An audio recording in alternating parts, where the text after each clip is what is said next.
Oke, assalamualaikum warahmatullahi wabarakatuh. Shalom, Om Swastiastu, Namo Buddhaya, salam kebajikan bagi kita semua. Perkenalkan, saya Rafid Ibrahim dengan NIM 4424100006 dari kelas Q241A Hukum Universitas Pelita Bangsa. Kali ini kita akan masuk ke dalam materi, yaitu hukum internasional dan geopolitik global, dari pondasi hukum publik hingga dinamika konflik Israel-Iran dan perang diplomasi Amerika Serikat. Oke, kita masuk ke bagian 1, yaitu ada fondasi, sejarah, sumber, dan kedudukan hukum internasional. Next. Oke, yang pertama itu ada sejarah hukum internasional. Yang pertama ada sejarah pada masa kuno atau Traktat Kades pada tahun 1274 sebelum Masehi, ditandatangani oleh Mesir dan Hittite, merupakan salah satu bukti awal perjanjian internasional tertulis di dunia. Lalu yang kedua ada sejarah Westphalia pada tahun 1648. Perdamaian Westphalia mengakhiri perang 30 tahun dan melahirkan konsep kedaulatan negara atau sovereign state modern. Lalu yang ketiga ada LBB atau Liga Bangsa-Bangsa. Nah, pendirian Liga Bangsa-Bangsa pasca Perang Dunia I untuk mencegah konflik militer global melalui diplomasi multilateral. Lalu yang terakhir ada PBB atau Perserikatan Bangsa-Bangsa. Piagam PBB ditandatangani membentuk era baru hukum internasional yang melarang agresi militer sepihak. Next. Lalu ada sumber hukum internasional. Nah, sumber hukum internasional ini ada 3, yaitu yang pertama, perjanjian internasional, kesepakatan tertulis formal antar negara, traktat atau konvensi yang menimbulkan hak dan kewajiban hukum yang mengikat para pihak. Contohnya adalah Konvensi Wina pada tahun 1969. Lalu yang kedua ada kebiasaan internasional, praktik umum negara-negara yang dilakukan secara konsisten dan diterima sebagai aturan hukum yang wajib ditaati atau memenuhi unsur opinio juris. Lalu yang ketiga ada prinsip hukum umum.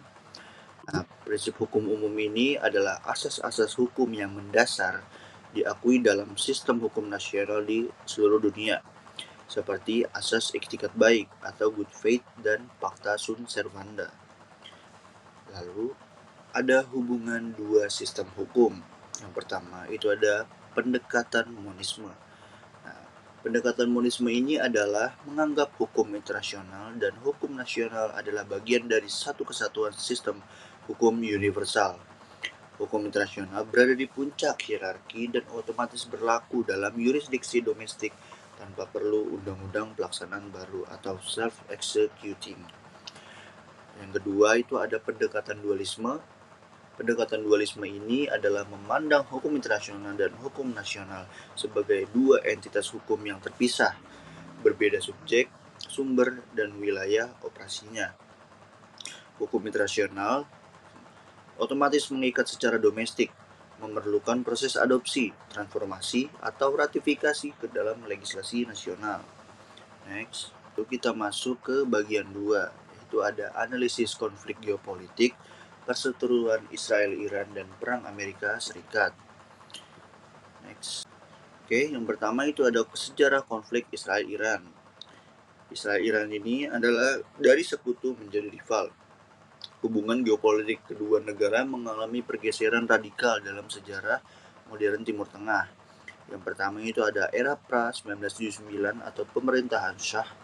Israel dan Iran menjalin hubungan diplomatik yang erat. Persekutuan periferi.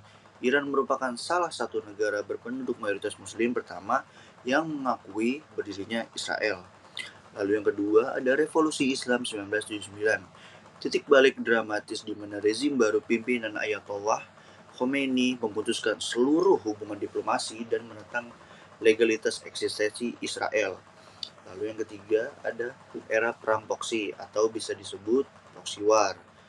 Konflik bergeser ke perang tidak langsung melalui dukungan Iran terhadap kelompok militer regional seperti Hizbullah dan Hamas. Next. Lalu ada eskalasi konflik terkini.